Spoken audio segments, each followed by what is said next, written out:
Golden grain stretched toward the horizon under two suns. Peter Walsh knelt in the dirt, running his fingers through the rich soil of Clearwater. His daughter Annie ran between the rows of wheat, her laughter carrying on the warm breeze. 12,000 people called this world home. They had built something beautiful here, far from earth, far from war. The grain was almost ready for harvest. Peter checked his data pad and smiled. Another week, maybe two. New Haven Colony would meet its production quota easily this year. Annie tumbled over, grass stains on her knees, holding out a blue flower she had found. "Look, Papa. Pretty." Peter took the flower and tucked it behind her ear. "Just like you, little bird." She giggled and ran off again.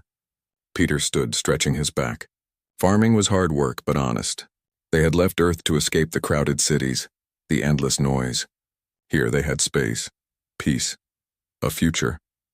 The sky turned dark. Peter looked up.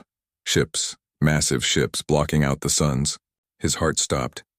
Those were not cargo vessels. Those were warships. Traffic warships. Everyone in this sector knew the profile of those brutal craft. His communicator crackled to life. "All colonists, Emergency Protocol 7. This is not a drill. Seek shelter immediately." Annie ran back to him, sensing his fear. Peter scooped her up and sprinted toward the settlement center. Around him, other colonists were running too. Fields abandoned. Equipment left behind. Parents carrying children. The old helping the elderly. The first plasma blast hit the northern fields. The explosion threw Peter to the ground. He covered Annie with his body as dirt and burning grain rained down. His ears rang. Annie was crying, screaming. He got up, kept running. More blasts. The community hall exploded in a ball of fire. The medical center collapsed. They were not hitting military targets. There were no military targets. This was a farming colony. They were hitting homes, schools, people. Peter reached the shelter entrance. Dozens of colonists crowded at the doors. Someone was trying to get the blast doors open. The mechanism was jammed. People pounded on the metal, screaming, begging another blast, closer. Peter turned, shielding Annie. He saw neighbors vaporized in the heat. Saw children turn to ash. The air itself seemed to burn. He ran the other way, away from the shelter, toward the communications building. If they were going to die, someone needed to know. Someone needed to see what was happening here. Rebecca Stone was still at her console when Peter burst through the door. She was the colony's communications officer, a quiet woman who loved old books and grew tomatoes in her spare time. Now her hands flew across the controls, her face pale but determined. "The beacon," Peter gasped. "Did you trigger it?" "Yes, transmitting everything. Every camera, every sensor.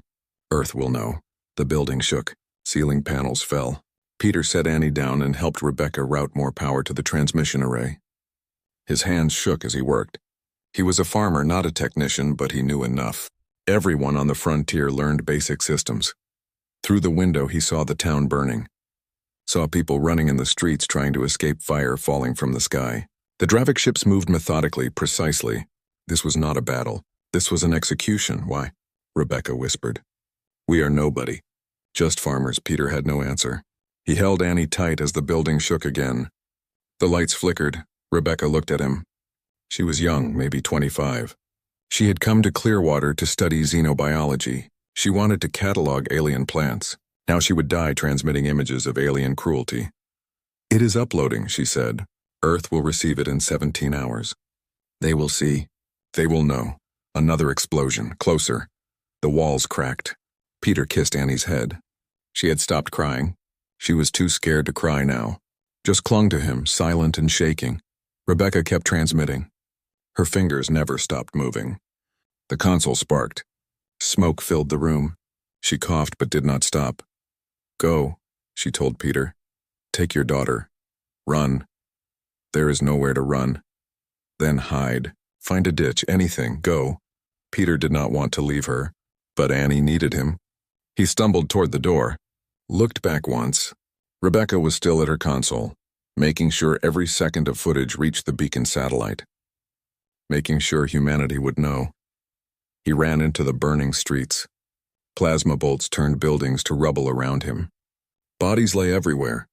He recognized faces. His neighbors. His friends.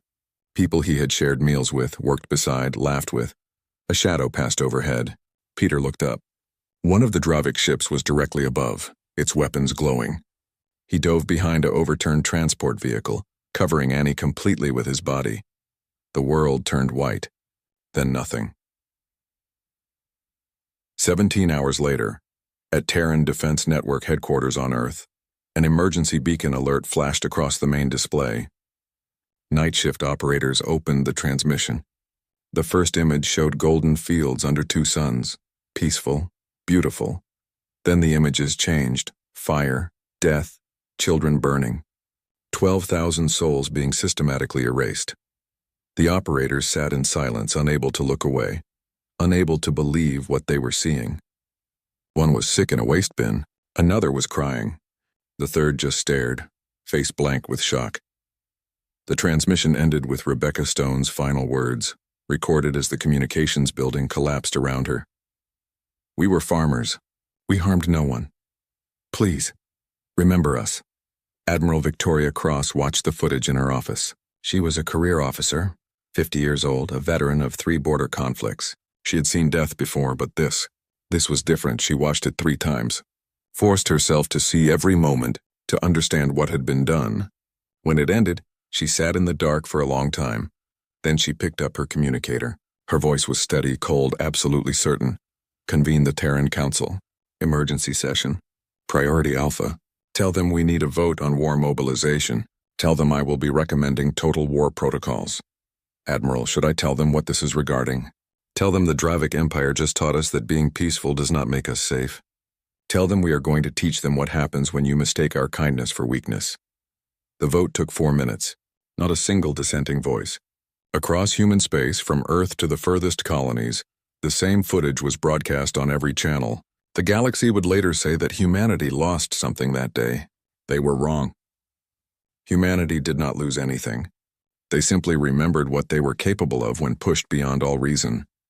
The Dravik Empire had killed 12,000 farmers. They would learn the cost of that mistake. The entire galaxy would learn it.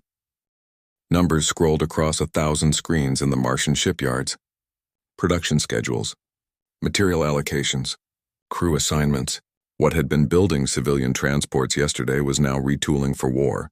Welders worked in triple shifts, sparks flying in the low-gravity construction bays. Humanity was transforming, and it was happening everywhere at once. On the mining colony of Titan's Rest, Reserve Captain Henry Liu received his activation notice while eating dinner with his family. He had not worn his uniform in 8 years. He kissed his wife, hugged his children, and reported for duty 6 hours later. His ship, the destroyer Vigilant, had been in mothballs. Now it hummed with power as engineers brought systems online. Across 200 human worlds, the same scene repeated. Reservists left their normal lives.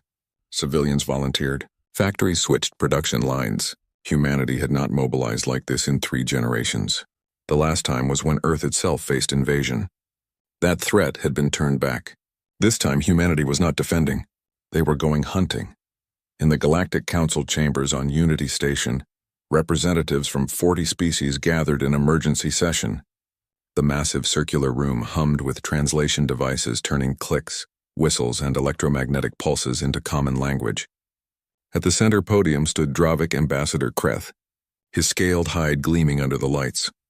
"The incident in question," Kreth said, his voice dripping with contempt, "involved an unregistered settlement in Dravik territorial space. We were enforcing border security. The humans have no legal claim to that system." The Voshan delegate, a crystalline being that communicated through light pulses, flickered with confusion. "Unregistered? Our records show proper colonial filing 20 years ago." Kreth waved a clawed hand dismissively. "Records can be disputed. The point stands. The humans are overreacting to a simple border enforcement action. We expect the Council to censure them for their aggressive fleet movements."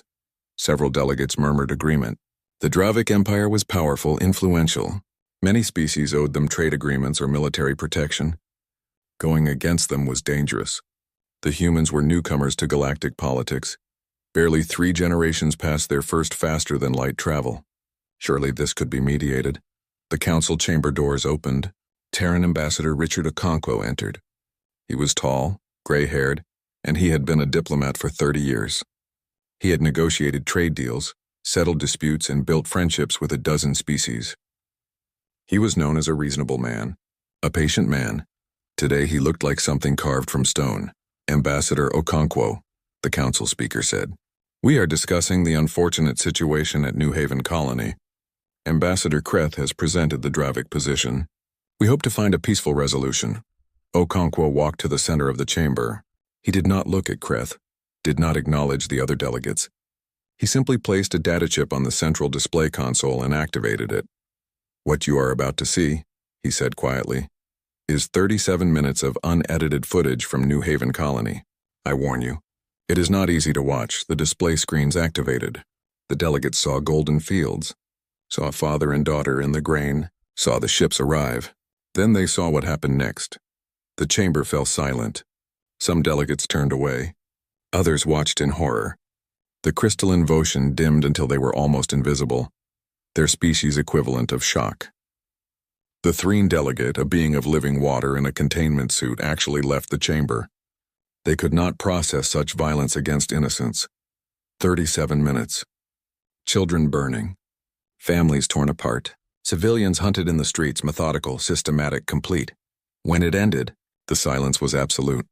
Okonkwo finally looked at Kreth. The Dravik ambassador had gone very still. Unregistered settlement, Okonkwo said. His voice was soft, but it carried through the massive chamber. Border enforcement. These are the words you used. Let me give you our words.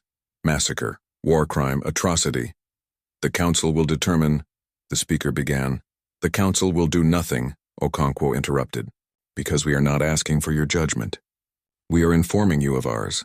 You have 48 hours to evacuate any civilians, any neutral parties from Dravik space. After that, any Dravik presence will be considered an act of war. We will respond accordingly. The chamber erupted. Delegates shouted. The speaker called for order. Kreth hissed in fury. Okonkwo turned and walked toward the exit. The council speaker called after him. Ambassador, you cannot simply declare war without council approval. There are protocols, procedures. Okonkwo paused at the door. He looked back at the council, at all these species who had been content to let the Dravik Empire brutalize the weak for decades, who had looked away because it was convenient, who had accepted trade deals soaked in the blood of innocents. 12,000 human civilians were murdered in their homes, he said. We do not need your approval to respond. We are not asking your permission to seek justice. We are giving you 48 hours to get out of the way. He left. The doors closed behind him. The council chamber dissolved into chaos. Some species called for sanctions against humanity. Others stayed silent, already calculating the odds. The Dravik Empire had been the dominant military power in this sector for 200 years. Humanity was young, untested in major warfare. But some of the older species, those with long memories, looked at the footage again. Looked at the calm, cold determination in the human ambassador's eyes. They had seen that look before in their own histories. That was the look of a species that had decided death was preferable to letting an injustice stand. At Staging Point Sentinel, near the edge of human space, the largest military fleet in human history was taking shape. 3 full battle groups, over 200 warships, supply vessels, medical ships, troop transports. The coordination required was staggering. Ships from 100 different worlds all coming together, all preparing for the same mission. Admiral Victoria Cross walked through the hangar bay of the dreadnought Retribution. She passed rows of fighters, their pilots running pre-flight checks. She passed Marines loading equipment, their faces set and serious. She passed medical teams preparing trauma bays. A young ensign saluted as she passed. He could not have been more than 20. His uniform was crisp, perfect. His hand shook slightly, Cross stopped. Ensign, first deployment? Yes, Admiral. I volunteered after seeing the footage. What is your posting? Fighter pilot, ma'am. 3rd Squadron. Cross nodded. Are you afraid? The ensign hesitated, then nodded. Yes, ma'am. Good, fear keeps you sharp. Just remember why we are going out there. We are not going for glory. We are not going for conquest. We are going to make sure no species ever thinks it can do to us what the Dravik did to New Haven. Understood? Yes, Admiral. She moved on. Past the equipment. Past the weapons. Past the organized chaos of a fleet preparing for war. She reached the observation deck and looked out at the assembled ships. Humanity had built these vessels to protect their colonies, to escort their traders, to explore the galaxy in peace. Now they would serve a different purpose. Her second-in-command, Commander James Park, joined her at the window.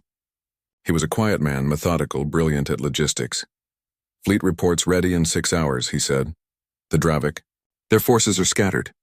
They did not take our warning seriously. "Intelligence suggests they believe this is posturing." Cross smiled without humor. "They killed farmers and expected no response. They truly do not understand us, no, Admiral. They do not." She watched a destroyer glide past, its running lights bright against the stars. Somewhere out there in Dravik space, commanders were sitting in their ships thinking themselves invincible. They had crushed 50 species. They had built an empire on fear and brutality. They had no concept that their entire world was about to end. 6 hours, Cross said. "Then we jump. Target the frontier installations first. I want overwhelming force. I want total destruction. And I want survivors." Park looked at her. "Survivors, Admiral?" "Yes, I want them to run home. I want them to tell their commanders what happened. I want the Dravik to know we are coming, and I want them to be afraid." Park nodded and left to relay the orders. Cross stayed at the window. She thought about Peter Walsh and his daughter Annie, about Rebecca Stone transmitting until the very end, about 12,000 people who had just wanted to grow grain and live in peace. The galaxy was about to learn a lesson. Humanity preferred peace. They built. They explored. They sought cooperation over conflict. But when pushed beyond all reason, when their innocents were slaughtered without cause, they were capable of terrible, focused, unstoppable fury. The Dravik Empire had started this. Humanity would finish it. Outpost Station. Krav drifted in orbit around the gas giant Helcor, its sensors scanning the empty space between Dravik territory and human colonies. For 20 years, the station had monitored this frontier. For 20 years, nothing interesting had happened. 300 Dravik personnel worked routine shifts, tracked shipping lanes, and counted the days until their rotation ended. Station Commander Rask floated in the zero-gravity command center, reviewing supply requisitions. "Boring work, safe work." The frontier was quiet. The humans were merchants, not warriors. Everyone knew that. The incident at New Haven had been unfortunate but necessary. Commander Hask had filed his report. The matter was closed. The sensor operator, a young Dravik named Tev, suddenly stiffened. "Commander." "Multiple contacts. Heading our way." Rask drifted over to the sensor station. "Probably a trade convoy. They came through every few weeks." "Identification?" "Working on it. Signature is strange. Multiple vessels. Count is increasing. 20 contacts. No, 40, no." The display screen filled with red dots. Hundreds of them. All moving toward the station at high speed. Rask felt his blood turn cold. "Battle stations. Raise shields. Send a distress signal to Fleet Command."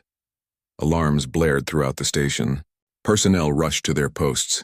Weapon systems came online. The shields activated, a shimmering barrier around the station. Rask watched the display as the contacts resolved into clear images. Human warships. Dozens of them. More than the station's sensors could accurately count. They were not hiding, not trying to mask their approach. They were coming straight at the station like an avalanche. "Communications," Rask ordered. "Hail them. Demand their intentions." The communications officer tried. Static filled the channel. Then a voice, speaking perfect Dravik language. "Outpost Station Krav. You have 30 seconds to abandon station. This is your only warning, 30 seconds. To evacuate 300 personnel, impossible." "Respond," Rask said. "Tell them we are a civilian installation. Tell them the first wave of missiles arrived. Thousands of them." The point defense systems opened fire, throwing up a wall of plasma and metal. They destroyed dozens, hundreds, but there were too many. Far too many. The missiles hit. The station shook. Hull breaches erupted across 3 sections. Rask grabbed a support rail as gravity fluctuated. Screens showed chaos, fire, escaping air, personnel scrambling for emergency suits. The second wave hit before they could recover. The shields collapsed. More hull breaches. The power grid failed in the western section. Backup systems kicked in, but they were failing too. "Abandon station," Rask ordered. "All personnel to escape pods now." He pulled himself toward the command center exit, but stopped. His duty was to stay, to coordinate the evacuation. He turned back to his console and started routing survivors toward functioning escape bays. The human fleet emerged from their long-range firing positions. Rask saw them on the visual display. Massive dreadnoughts, sleek destroyers. They moved in perfect formation, not like individual ships, but like pieces of a single organism. Their weapons were still firing, methodically taking apart the station piece by piece. An escape pod launched from Bay 7, then another from Bay 3. Rask counted them, tracking each pod as it separated from the dying station. 50 pods, 100. Most of the crew would make it out. A human destroyer glided past the main viewport. It was close enough that Rask could see the hull markings. TDS Vengeance. The ship's weapons tracked across the station, firing precisely at weapon systems, power nodes, sensor arrays. Not random destruction, surgical removal of capability. The communications channel crackled to life. Station Commander Rask, your crew has evacuated. You need to leave now. They knew his name. They were tracking his life sign. These humans had complete control of the battlefield and were giving him a chance to live. Rask did not understand. The Dravik way was total destruction. No mercy. No witnesses except to instill fear. He pulled himself to the last functioning escape bay. As he climbed into the pod, he looked back at his station. 20 years he had served here. Now it was coming apart, metal twisting, fires burning in the vacuum where air still leaked. The pod launched. Through the small viewport, Rask watched as the human fleet finished their work. In less than 8 minutes, Outpost Station Krav went from a functioning military installation to a cloud of debris. The human ships did not pursue the escape pods, did not fire on survivors. They simply hung in space, engines glowing, weapons ready. Then they moved on.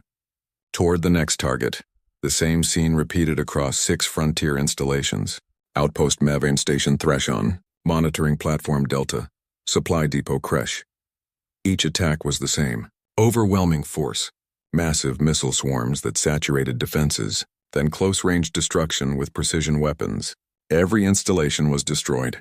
Every installation's crew was allowed to evacuate. Fleet Commander Hask received the reports in his flagship, the battlecruiser Dominator. He read them twice, unable to believe what he was seeing. 6 installations gone in a single coordinated strike. The humans had hit them simultaneously across 3 light years of space. Impossible. Humans were not capable of this level of coordination, this level of force.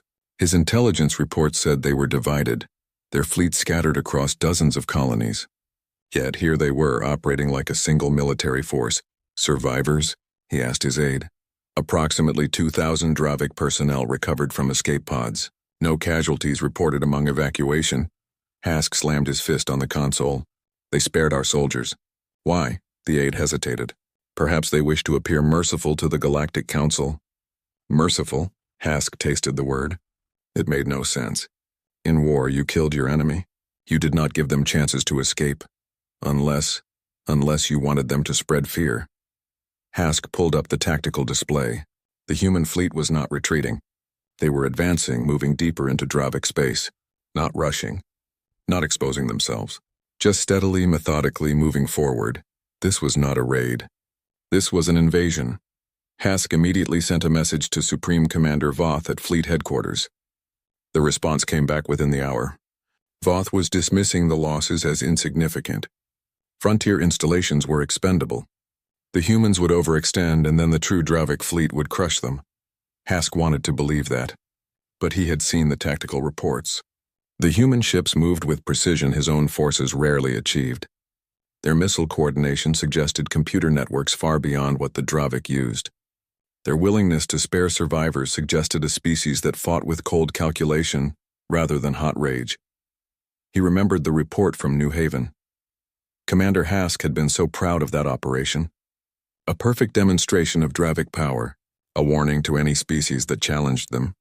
Now that same Commander Hask was requesting reinforcements, his voice tight with something that might have been fear. The galactic news networks were broadcasting footage of the destroyed installations. Species across dozens of worlds watched human ships tear apart Dravik military positions. The commentary was shocked. Humans were supposed to be passive. They were traders, explorers. They had a small fleet for protection, but nothing like this. On the Voshan homeworld, analysts studied the human attack patterns. The precision, the coordination, the complete absence of wasted effort. Every shot hit a target, Every missile reached its mark. The humans had not lost a single ship. They fight like water, the lead analyst said, their crystalline structure pulsing with troubled light. Not like fire. Fire burns everything. Water flows around obstacles, finds the path, erodes even stone given time. The Threen Council convened an emergency session. They had stayed neutral in most conflicts, their water-based biology making war difficult. But they had studied warfare across the galaxy for thousands of years. The Dravik made a critical error, the eldest Threen said, his water form rippling with concern. They assumed human kindness was weakness. They massacred civilians expecting submission. Instead, they awoke something the humans kept restrained by choice, not capability. On Earth, in the war room beneath Terran Defense Headquarters, Admiral Cross received the initial battle reports. Perfect execution. 0 casualties. All targets destroyed. The fleet was advancing to the next phase. She allowed herself a brief moment of satisfaction. Then she pulled up the intelligence estimates on Dravik forces. Supreme Commander Voth was mobilizing the main fleet. Good.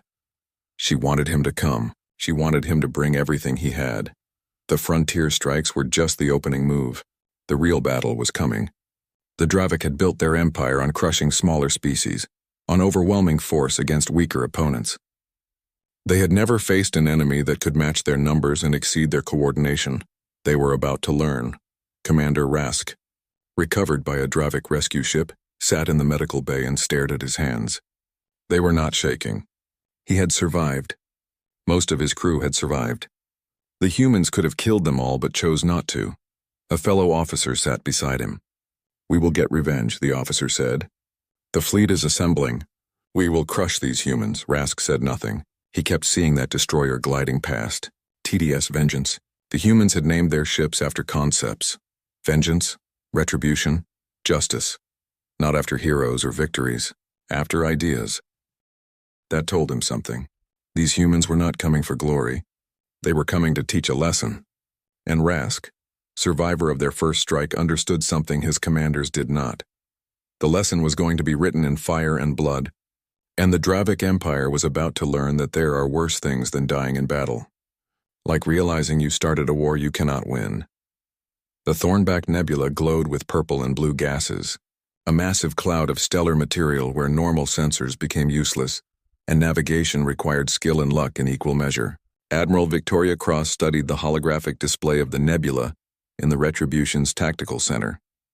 The swirling gases made perfect hiding spots, perfect ambush points, perfect killing grounds. Her fleet was positioned throughout the nebula in a formation that looked defensive, even desperate. At the center, 12 large transport vessels appeared vulnerable, clustered together as if seeking mutual protection. The human warships surrounded them in a loose shell, just tight enough to look protective, just loose enough to look exploitable. Commander Park approached with the latest intelligence report. Dravik fleet is 2 hours out. Scouts confirm 5,000 ships. Supreme Commander Voth is leading personally. Cross nodded. 5,000 ships, the largest Dravik battle fleet assembled in 50 years. Voth was bringing everything he had, determined to crush the human incursion with overwhelming force.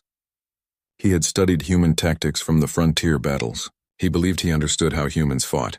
He was wrong. "Have the transports begun their deployment?" Cross asked. "Yes, Admiral. The disguised weapon platforms are in position throughout the nebula. The transports are ready to drop their false hulls on your command." Cross smiled. Those transports were not carrying supplies.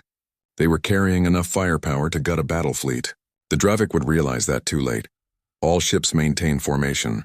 Act as if we are caught out of position. Let Voth think he has surprised us. 2 hours later, the Dravik fleet emerged from hyperspace at the edge of the nebula. 5,000 ships arranged in their traditional attack formation.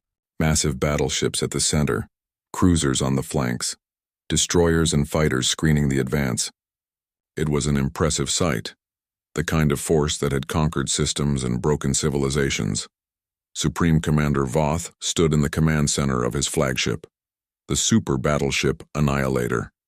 He was old for a Dravik, his scales gray with age, but his mind was still sharp. He had led the Dravik fleet for 30 years. He had never lost a major engagement. "Analysis," he ordered. His tactical officer studied the displays. "Human fleet is in defensive formation. Approximately 200 ships, 12 large transports at the center, likely carrying supplies or evacuation assets. They appear to be caught in the nebula, possibly hiding from our scouts. Voth nodded. The humans had struck quickly at the frontier, but now they were trapped. Their fleet was outnumbered 25-1. They had chosen their grave poorly. All ships advance. Attack formation. Target the warships first. We will capture the transports intact. The Dravik fleet moved forward into the nebula. The purple gases swirled around them, reducing sensor range but not eliminating it. They could still see the human ships ahead, still locked in their defensive cluster. Voth allowed himself a moment of satisfaction. The humans had shown clever tactics at the frontier. Hit-and-run attacks, missile swarms. But that only worked against isolated outposts. Against a true battle fleet, they had no chance. After this victory, he would dictate terms. The humans would learn their place in the galactic order. The Dravik fleet reached weapons range. Voth raised his hand to give the order to fire. Admiral Cross watched the Dravik fleet enter the kill zone. They were committed now, too deep in the nebula to easily retreat. Perfect. All ships, she said calmly. Execute Broken Arrow. Everything happened at once. The transports dropped their false hulls. Underneath were not cargo bays but weapon platforms. Missile batteries, railgun arrays, point defense grids. They lit up like small suns, launching everything they had at point-blank range. Hidden weapon platforms throughout the nebula activated. They had been deployed over the past 2 hours disguised as debris, drifting on cold thrusters. Now they came alive, missiles and torpedoes erupting from every direction. The human warships, which had seemed locked in defensive positions, suddenly shifted. The loose formation tightened into coordinated attack groups. They had not been protecting the transports. They had been waiting for the enemy to get close enough that escape would be impossible. The Dravik fleet was engulfed in fire. Voth stared at his displays in disbelief. Threat indicators were everywhere. Missiles incoming from above, below, all sides. His point defense systems opened fire, but they could not track everything. The nebula gases interfered with targeting. The sheer volume of incoming ordnance overwhelmed sensors. Evasive action, he roared. Return fire! But there was nowhere to evade to. The human trap was perfect. The Dravik ships crashed into each other trying to avoid missiles, blocking firing lanes, creating chaos. Battleships that required open space to maneuver found themselves hemmed in by their own cruisers. Fighters launched but had no clear targets through the nebula gases. A human destroyer group punched through the Dravik left flank. They moved like hunters, focusing fire on single targets, crippling engines, disabling weapons, then moving to the next ship. They did not try to destroy everything. They were surgically removing the Dravik fleet's ability to fight back. Another human group hit the right flank. Same tactics. Precise, efficient, no wasted shots. Voth tried to rally his forces, to form a proper battle line, but communications were breaking down. The nebula interfered with long-range signals. His fleet was being torn into pieces, each group fighting its own separate battle. A railgun round punched through the Annihilator's shields. Then another. The flagship shuddered. Damage reports poured in. Engineering deck breached. Port weapons offline. Life support failing in sections 3 through 7. Withdraw, Voth ordered. His voice cracked. All ships retreat Vector Alpha. Emergency jump as soon as you reach clear space. But the humans had mined the exit routes. Dravik ships trying to flee ran into walls of explosives. Some made it through. Most did not. The battle lasted 4 hours. When it ended, the Thornback Nebula was a graveyard. Wrecked ships drifted in the purple gases. Escape pods floated everywhere, thousands of them. The human fleet had taken losses. 17 ships destroyed, 23 damaged. But the Dravik fleet was gone. Of 5,000 ships, fewer than 200 escaped. Commander Park approached Admiral Cross. The Annihilator is crippled. Supreme Commander Voth is still alive. Shall we board? Yes, I want him taken alive. Medical team standing by. Keep him conscious. Keep him stable. He is going home to tell his people what happened here. The boarding party found Voth in the shattered command center of his flagship. He was trapped under debris, his legs crushed. Human Marines carefully extracted him, administered first aid, and transported him to the Retribution's medical bay. Cross visited him there. He was in a recovery tank, the human medical technology knitting his broken body back together. His eyes were open, aware. Why? he asked. His voice was weak. Why what? Why save me? Why not let me die with honor? Cross pulled up a chair. Because I want you to go home, Commander. I want you to tell your leaders what you saw here. I want you to explain how you brought 5,000 ships and left with 200. I want them to understand what they started when they killed 12,000 farmers. Voth closed his eyes. You fight without honor, traps, deception. This is not warfare. You are right, Cross said quietly. This is not warfare. Warfare has rules, protocols, honor. What you did at New Haven was not warfare either. It was murder. So we are not making war on you, Commander. We are exterminating a threat. There is a difference. She stood to leave. You cannot win, Voth said. The Empire is vast. You are just one species. Cross paused at the door. We are one species that you should have left alone. You thought we were weak because we build instead of destroy, because we trade instead of raid, because we prefer peace to war. You were wrong.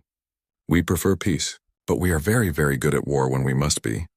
She left him there healing in a human medical bay, saved by the species he had tried to destroy.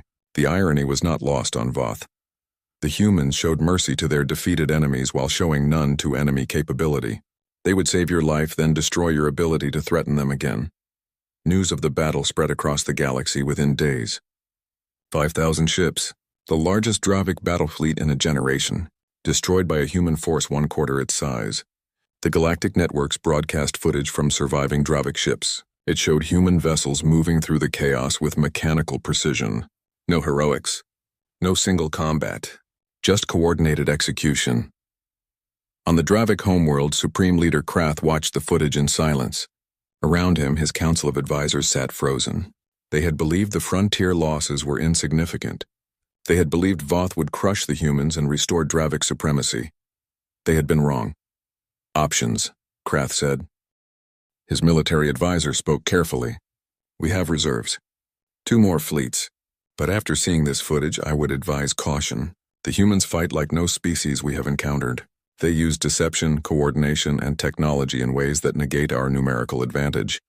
Are you saying we cannot defeat them? The advisor hesitated. I am saying that defeating them will cost more than we anticipated. Significantly more. Krath stood and walked to the window. Below, his city sprawled. Millions of Dravic going about their lives, unaware that their empire was crumbling. They had built their civilization on strength, on the belief that they were superior. Now that belief was being torn apart. Send a diplomatic message to the humans, Krath said. Offer to negotiate. Leader, that would be seen as weakness. No, Krath said quietly. Continuing this fight would be weakness. They have made their point. Now we must see if they will accept terms or if they truly intend to destroy us completely. The message was sent. The human response came back within hours. Ambassador Okonkwo's face appeared on the screen, his expression carved from stone. The Terran Confederacy will accept your surrender under the following terms. All military operations cease immediately. All records of New Haven Colony and related operations are turned over for war crimes investigation. Reparations will be determined by neutral Galactic Council arbitration. Any deviation from these terms will result in the resumption of military operations. Krath stared at the screen. These are not terms. This is submission. Yes, Okonkwo said. It is. You massacred 12,000 civilians. You started a war you cannot win. These are the consequences. You have 24 hours to respond. The screen went dark. Krath looked at his advisors. They could not meet his eyes. The Dravic Empire, which had dominated this sector for 200 years, was being given an ultimatum by a species barely 3 generations into space travel, and they had no choice but to accept. Dravic Shipyard Complex Delta 7 had been building warships for 80 years. The massive orbital facility stretched across 10 kilometers of space, its construction bays berthing cruisers and destroyers that enforced Dravic dominance across the sector. 3,000 workers labored there in 3 shifts, and the facility had never stopped production, not even during the worst conflicts. Now it burned. Human bombers had appeared from hyperspace, launched their payloads with surgical precision, and departed before the defense platforms could respond effectively. The construction bays were shattered. The fuel depots detonated in massive fireballs. The facility was not destroyed completely, but it would not build another ship for years. The workers had been evacuated. The humans had broadcast a warning 1 hour before the attack. giving precise coordinates and exact timing. Every civilian had time to reach escape pods. The military personnel who chose to stay at their posts were given the same courtesy. When the missiles came, they hit infrastructure, not people. This pattern repeated across Dravik space. Shipyards burned. Weapons depots exploded. Communication relays went dark. Military bases were reduced to rubble. But civilian casualties remained remarkably low. The humans targeted capability, not population. Refugee columns stretched across Dravik worlds.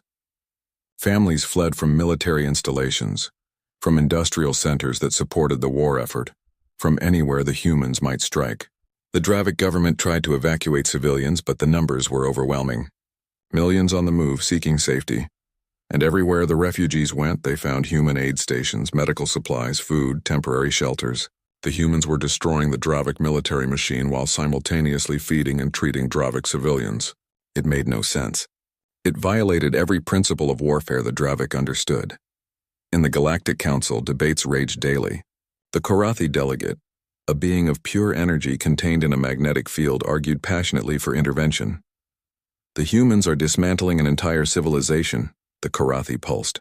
We cannot stand by and watch this destruction. Ambassador Okonkwo responded calmly. We are dismantling a military empire built on atrocity. The Dravik Empire has committed genocide against 40 species over the past 2 centuries. We have evidence. Would the Council like to review it? He activated a display. Files appeared, reports, testimonies, footage, worlds burned, populations enslaved, species driven to extinction, decades of crimes all documented, all ignored by the Council because the Dravik were powerful, and confronting them was dangerous. The Council chamber fell silent. The Dravik committed one mistake. Okonkwo said quietly. They attacked us, and unlike the 40 species before us, we had the capability to respond.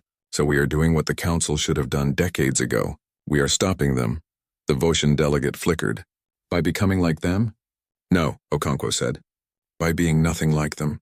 We target military assets. We protect civilians. We offer mercy to those who surrender. We follow every protocol of lawful warfare.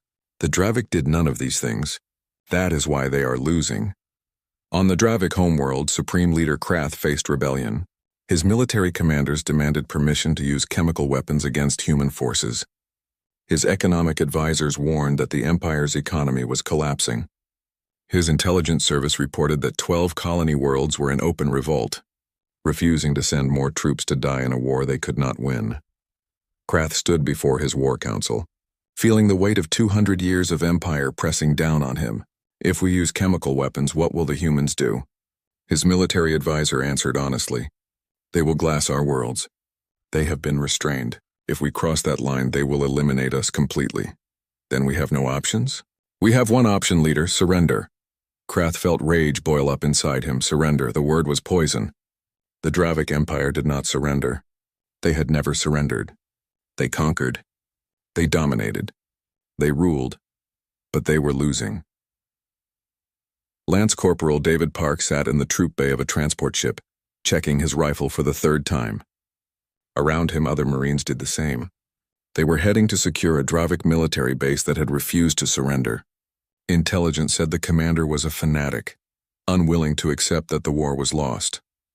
Sergeant Williams, a veteran with 20 years' service, walked down the line of troops. Listen up. Rules of engagement are strict. We secure the base. We do not harm civilians. We do not harm military personnel who surrender. Anyone who violates these rules will face court-martial. Clear? Clear, Sergeant, the Marines responded. Why are we doing this? A young private asked. Why not just bomb it from orbit? Williams stopped. Because that is not who we are. We are not here to kill Dravik. We are here to stop them from killing others. There is a difference. If you cannot understand that, you should not be wearing this uniform. The private nodded, chastened. The transport landed outside the base perimeter. The Marines deployed in good order, taking positions, establishing fields of fire. The base's defenses opened up, plasma bolts scorching the ground around them. The Marines returned fire, targeting weapon emplacements, not personnel. A surrender message appeared on their communication channels. We surrender. Cease fire. Williams gave the order. The Marines stopped shooting immediately. Dravik soldiers emerged from the base, hands raised, weapons discarded. There were about 200 of them. They looked defeated, exhausted. The Marine medical team immediately began treating wounded Dravik. Park watched as a human medic worked on a Dravik soldier who had been hit in the chest. The medic was focused, professional, saving the life of an enemy who had been trying to kill them minutes before. "Why?" the wounded Dravik asked. "Why save me?" The medic did not look up. "Because you surrendered. Because the war is over for you. Because that is what we do." The Dravik closed his eyes, unable to comprehend. Across Dravik space, the same scenes played out. Bases surrendered. Commanders laid down arms. Soldiers who had been told humans were monsters found instead a species that fought hard but showed mercy and victory. Supreme Leader Krath made his decision. He called an emergency session of the ruling council. Every member attended, knowing what was coming. "The war is lost," Krath said. His voice was empty. "We cannot win. The humans are too coordinated, too advanced, too determined. Every day we continue, we lose more ships, more bases, more lives. I'm recommending immediate surrender." The council erupted. Half the members shouted in rage. A quarter demanded Krath's removal. The rest sat in stunned silence. General Heth, the oldest military commander, stood. He was covered in scars from 50 years of warfare. "I have fought for this empire my entire life. I have conquered 12 worlds. I have led fleets against enemies that outnumbered us. But I have never seen an enemy like the humans. They fight with precision we cannot match. They show mercy we do not understand. They are destroying us while healing our wounded. If we do not surrender, they will erase us, and they will be justified in doing so." The vote was close. 23 in favor of surrender, 20 opposed, 3 abstentions. But it was enough. Krath drafted the message himself. It took him 3 hours. Every word felt like swallowing poison. But he knew it was necessary. To the Terran Confederacy, the Dravik Empire hereby announces unconditional surrender. "We will turn over all military assets. We will submit to war crimes trials. We accept your terms. We beg for mercy for our civilian population." He sent the message and waited. The response came within 2 hours. Admiral Cross appeared on the screen. Behind her, the bridge of the Retribution was visible, crew working at their stations. She looked tired. This war had cost her sleep, cost her peace, but her eyes were clear. "Supreme Leader Krath, your surrender is accepted. All Dravik military forces will stand down immediately. Any commander who refuses will be dealt with. A peacekeeping force will arrive at your homeworld within 3 days. They will oversee the transition. Any resistance will be met with overwhelming force. Do you understand?" "I understand," Krath said. He felt hollow. "One more thing," Cross said. "The trials for New Haven will proceed. Those responsible for ordering and executing the massacre will face justice. If you cooperate, if you help us identify everyone involved, your species will be treated fairly. If you obstruct, the consequences will be severe." "I will cooperate," Krath said. What choice did he have? The screen went dark. Krath sat alone in his office, the weight of surrender crushing him. The Dravik Empire, which had stood for 200 years, which had crushed 50 species, which had believed itself invincible, was finished, and it had ended because they made one fatal mistake. They assumed that a peaceful species would not fight back. They assumed that builders were not warriors. They assumed that showing restraint meant lacking capability. They were wrong. And 12,000 dead farmers had led to an empire's fall. In human space, the news was met with quiet satisfaction. There were no victory parades, no celebrations. This had not been a war for glory, it had been a war for justice. On Earth, at the New Haven Memorial, visitors placed flowers at the wall of names. 12,000 names. 12,000 people who had just wanted to grow grain and live in peace. Their deaths had changed the galaxy, had shown every species that humanity would not tolerate atrocity, would not stand by while innocents were murdered. Admiral Cross visited the memorial before returning to Earth. She stood before the wall reading names. Peter Walsh, Annie Walsh, Rebecca Stone, farmers, teachers, children, people who should have lived long lives. "We did not forget you," she said quietly. "We made them answer for what they did. I hope that means something." The stone was cold and silent, but somewhere, in the space between stars, The galaxy had learned its lesson. Humanity preferred peace, but pushed them past mercy, harm their innocence, and they would bring the full weight of their capability to bear. The Dravik had learned. Now everyone knew. Unity Station had hosted many trials over its 300-year history, but none like this. The grand courtroom was packed with observers from 40 species. Galactic news networks broadcast every moment to billions of viewers across known space. Security was unprecedented. This was not just a trial. This was a reckoning. In the defendant's dock sat 15 Dravik military officers. At the center was Supreme Leader Krath himself, his scaled hide looking gray and dull under the harsh lights. Beside him sat Commander Hask, the officer who had personally ordered the bombardment of New Haven. The rest were fleet commanders, intelligence officers, and council members who had either ordered or enabled atrocities across decades. The prosecution was led by Amanda White, a civilian lawyer from Earth who had lost her son on New Haven. She was 45 years old with gray streaks in her dark hair. She had spent 20 years in family law before the war. Now she stood before the galaxy, carrying the weight of 12,000 murdered souls. The trial had lasted 3 months. Every day evidence was presented. Testimony from survivors. Reports from military archives that the Dravik thought they had destroyed. Footage from 40 different massacres. Species after species came forward, telling stories of Dravik brutality that had gone unpunished for generations. Today was the final day, the closing arguments. Amanda White stood and approached the bench. She carried a simple data pad, nothing more. She did not need elaborate displays or dramatic presentations. The evidence spoke for itself. Honorable judges, observers, beings of the galactic community. For 3 months you have heard testimony. You have seen evidence. You have listened to the defendant's attempt to justify the unjustifiable. I will not rehash what you already know. Instead, I want to talk about one person, one farmer. Peter Walsh. She pulled up an image. Peter smiling, standing in golden grain with his daughter on his shoulders. Peter Walsh was 37 years old. He grew wheat. He coached youth sports. He sang badly at community gatherings. He was nobody important. Just a man living his life. On the day he died, he was checking morning dew levels in his fields. His daughter Annie was with him. She was 6 years old. She loved flowers. She wanted to be a teacher when she grew up. Amanda paused. The courtroom was absolutely silent. The defendants want you to believe that New Haven was a military target, that it was a border security issue, that the deaths were regrettable but necessary. Let me be clear. New Haven had no military installations, no weapons, no defenses. It was 12,000 farmers growing grain, and Commander Hask ordered it destroyed not because it was a threat, but because he could. Because the Dravik Empire had done this 40 times before and faced no consequences. She turned to face the defendants. Peter Walsh died trying to save his daughter. He covered her body with his own when the plasma fire came. They found them together in the ruins, his arms still wrapped around her. That is who you killed. That is what you destroyed.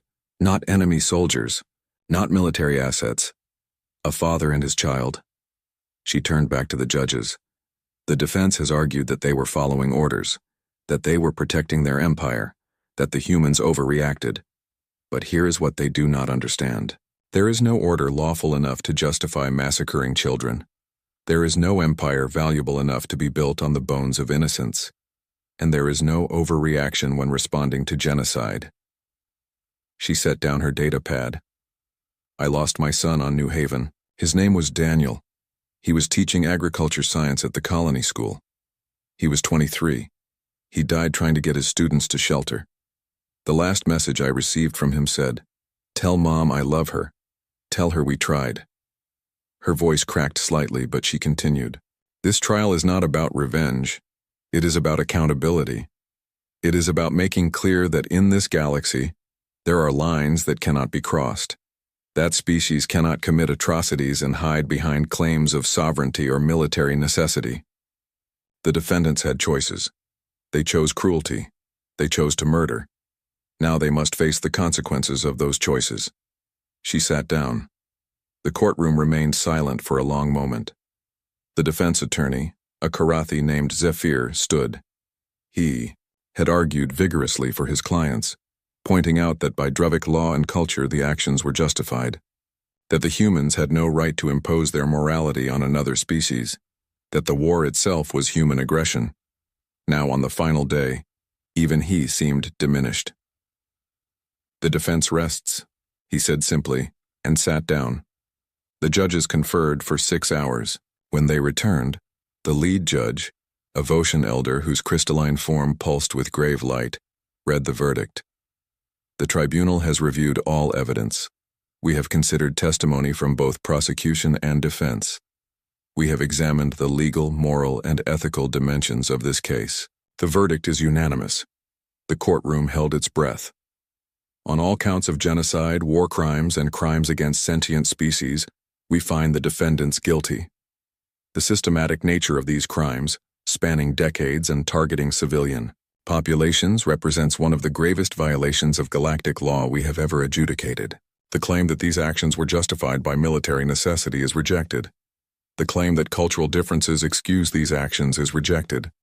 The claim that the defendants were following orders is rejected." Krath closed his eyes. Around him, the other defendants sat in various states of shock, denial, rage. Sentencing will proceed as follows. Supreme Leader Krath, you are sentenced to life imprisonment without possibility of release. Commander Hask, you are sentenced to life imprisonment without possibility of release. For the remaining defendants, sentences range from 50 to 200 years depending on level of involvement and level of command responsibility. The judge paused. Additionally, the Dravic Provisional Government is ordered to pay reparations to the families of all victims across all proven incidents. The total sum will be determined by a separate tribunal, but is expected to exceed the economic output of the Dravic homeworld for the next 50 years. These funds will go toward reconstruction, survivor support, and education programs to ensure future Dravic generations understand the crimes committed in their name. The verdicts were final. There would be no appeals. Galactic law was clear on genocide. As the defendants were led away, Amanda White sat in the courtroom feeling empty rather than victorious. Justice had been served, but it did not bring back her son. Did not bring back Peter Walsh or his daughter or any of the 12,000 others. But it meant something. It meant their deaths had changed the galaxy. 1 year later, the New Haven colony was being rebuilt. Volunteers from 50 human worlds had come to help. New buildings rose where old ones had burned. Fields were replanted. The soil, enriched by the ash of those who had died, grew grain that was green and strong. A memorial stood at the center of the rebuilt settlement. A simple stone wall with 12,000 names carved into it. Visitors came daily, humans and aliens alike, to remember what had happened here. To understand the cost of cruelty and the price of justice. Admiral Victoria Cross visited on the anniversary of the attack. She walked through the memorial garden, past rows of flowers planted by survivors and families. She stopped at the name Rebecca Stone, the communications officer who had made sure the galaxy saw what happened. "You made them witness it," Cross said quietly. "Your transmission changed everything." A group of school children came through the memorial, their teacher explaining the history. Cross listened as the teacher told them about the people who had died here, about the war that followed, about the justice that came after. "Why did the humans fight so hard?" one child asked. The teacher knelt down. "Because some things are worth fighting for. Because when bad people hurt innocent people, good people have to stop them. The people who lived here were farmers. They did not want war, but when they were killed, humanity decided that no species would ever feel safe doing such a thing again." The child nodded, trying to understand. Cross left the memorial and returned to her ship.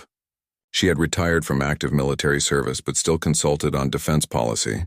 The galaxy had changed in the year since the war ended. Species that had previously ignored atrocities now spoke up. The Galactic Council had implemented new laws protecting civilian populations.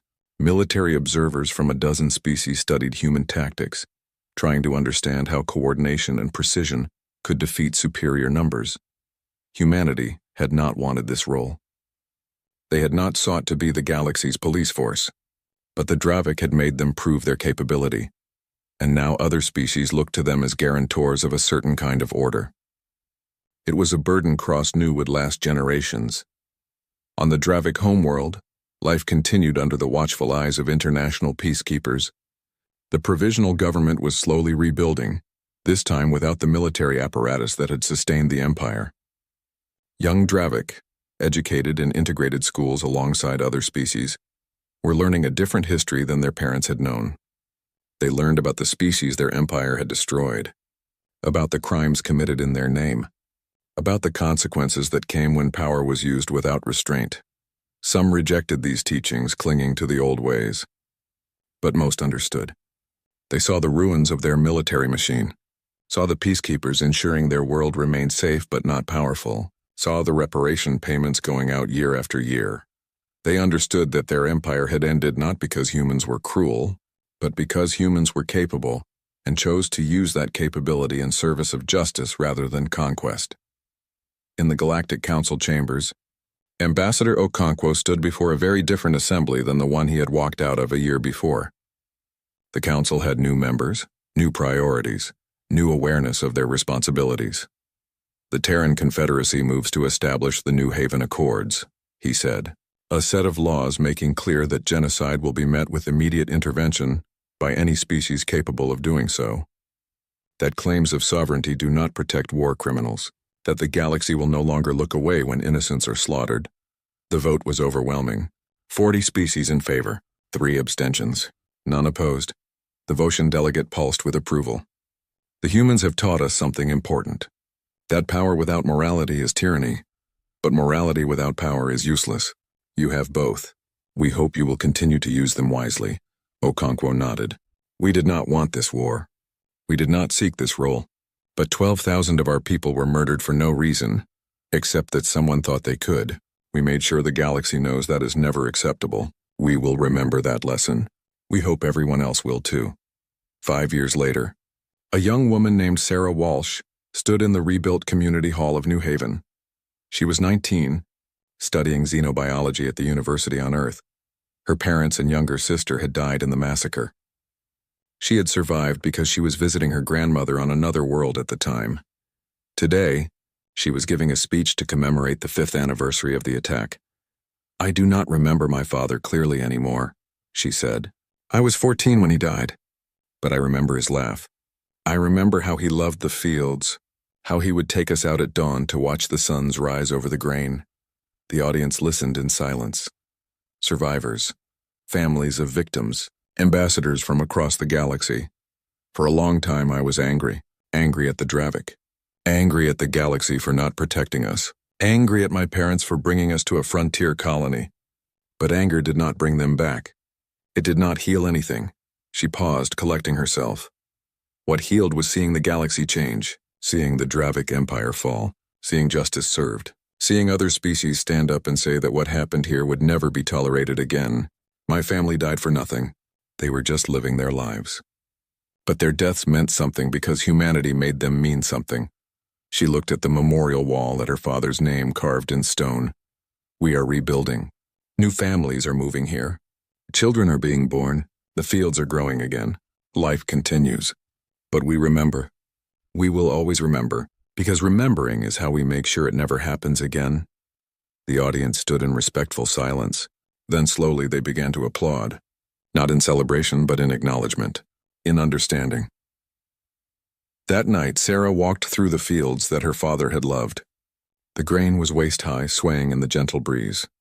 2 moons hung in the sky, casting silver light across the landscape. It was beautiful, peaceful. She knelt and touched the soil, the same soil her father had worked, the same soil that had been soaked in blood and fire. Now it grew life again. We are okay, Dad, she whispered. The galaxy learned. They know what you were, what all of you were, just people trying to live, and they know what happened when someone tried to take that away. The grain rustled around her, and for a moment she could almost hear her father's laugh on the wind, almost see Annie running between the rows, almost feel the warmth of the family she had lost. But she was not alone. Around her, the rebuilt colony hummed with life, families in their homes, children playing, Farmers working their land. Humanity had not just avenged the dead. They had ensured the living could continue in peace, and across the galaxy on 1,000 worlds, species looked at their neighbors with new understanding. Humanity had taught them a lesson written in fire and blood, that there were species who preferred peace but were excellent at war, that mercy was a choice, not a weakness, that justice delayed was still justice worth fighting for. The Dravik Empire had learned this lesson too late, but the galaxy as a whole had learned it in time, and the 12,000 names on the memorial wall stood as permanent reminder that some lines, once crossed, could never be uncrossed. Some crimes demanded response. Some debts must be paid in full. The stars wheeled overhead, indifferent and eternal, but beneath them, thinking beings had learned to be better, to do better. Because if they did not, humanity had proven they would enforce it not with cruelty, not with conquest, but with the cold, determined application of force in service of what was right. The New Haven Accord stood as law. The trials had set precedent.